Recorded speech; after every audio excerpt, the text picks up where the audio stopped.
வணக்கம் and welcome to our channel. நம்ம சேனலை இதுவரைக்கும் சப்ஸ்கிரைப் பண்ணாதவங்க ப்ளீஸ் இப்போ சப்ஸ்கிரைப் பண்ணிடுங்க. இப்போ பாதாம் பால் எப்படி செய்யறதுன்னு உங்களுக்கு செஞ்சு காட்ட போறேன்.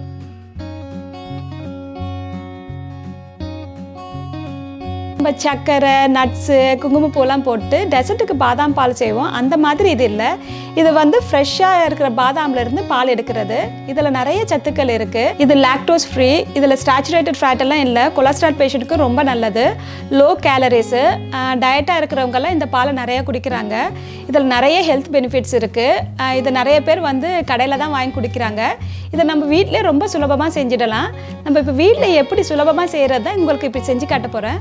வாங்க இப்போ வீடியோக்குள்ளே போகலாம்.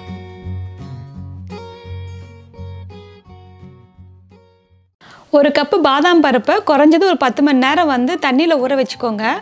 ஊறினதுக்கப்புறம் அந்த தண்ணியை கொட்டிட்டு ஒரு 2 தடவை வேறு தண்ணியை ஊற்றி நல்லா கழுவி எடுத்து வச்சுக்கோங்க. நானும் ஒரு 10-12 மணி நேரம் வந்து இந்த பாதாம் பருப்பை ஊற வச்சுருக்கேன். நான் கழுவியும் வச்சுருக்கேன். இப்போ வந்து இந்த தண்ணியை வடிகட்டிட்டு பாதாம் பால் செஞ்சுக்கலாம். ஒரு பிளெண்டர் எடுத்துக்கோங்க. அதில் வந்து நம்ம கழுவி வடிகட்டி வச்சுருந்த பாதாம் பருப்பை நம்ம இதில் போட்டுக்கலாம். இதில் வந்து 4 கப்பு தண்ணி ஊற்றிக்கணும். இப்போ இதை நம்ம நல்லா அரைச்சிக்கலாம். இதை வந்து ஹை ஸ்பீட் பிளெண்டரில் 1 நிமிஷம் நல்லா ஹை ஸ்பீடில் வச்சு நல்லா அரைச்சி எடுத்துக்கணும்.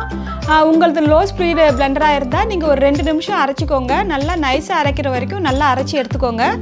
இப்போ வந்து நான் இதை 1 நிமிஷம் நான் அரைச்சிக்கிறேன்.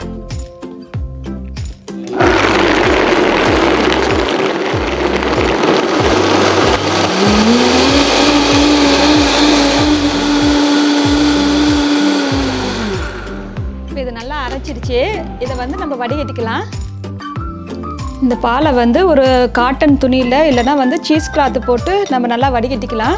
இந்த பாலை நம்ம ரெகுலராக குடிக்கிற பாலுக்கு பதில் எல்லாத்துக்குமே இந்த பாலை நம்ம யூஸ் பண்ணிக்கலாம். இது நல்ல டேஸ்ட்டாகவும் இருக்கும். கேலரிஸும் இதில் கம்மி. இப்போ நல்லா வடிஞ்சிருச்சு. இதை வந்து நல்லா சுற்றி நம்ம கையில் நல்லா புழிஞ்சு எடுத்துக்கலாம். இதை சீரியலுக்கெல்லாம் இந்த பால் ஊற்றி சாப்பிட்டா ரொம்ப நல்லா டேஸ்ட்டாக இருக்குது. நான் இந்த பால் தான் நான் சீரியலுக்கு ஊற்றி சாப்பிட்றேன். இதை நல்லா புழிஞ்சு எடுத்துக்கோங்க. உங்களால் எவ்வளோ புளிய முடியுமோ அந்த அளவுக்கு புழிஞ்சு இதை எடுத்துக்கோங்க. இப்போ நான் எல்லாத்தையும் இதை புழிஞ்சிட்டேன். இதை வந்து நம்ம வேறு இதில் ஊற்றிக்கலாம். இப்போ இந்த பாதாம் பால் ரெடி ஆகிடுச்சு. உங்களுக்கு இதை விட திக்காக வேணும்னா நீங்கள் ஒரு 3 கப்பு தண்ணி ஊற்றி நீங்கள் அரைச்சி எடுத்துக்கோங்க. இந்த பதம் வந்து கரெக்டாக இருக்கும் நம்ம குடிக்கிறதுக்கு.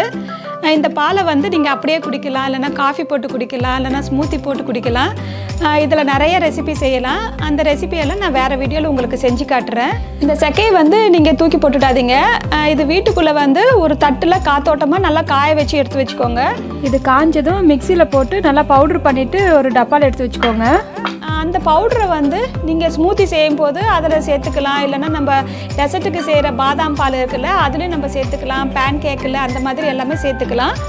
இதை நீங்கள் தூக்கி போடாமல் வேஸ்ட் பண்ணாமல் நம்ம பாக்ஸில் போட்டு எடுத்து நம்ம சேவ் பண்ணி வச்சுக்கலாம். இதோ நம்ம பண்ண ஹெல்த்தியான பாதாம் பால் ரெடி ஆகிடுச்சு.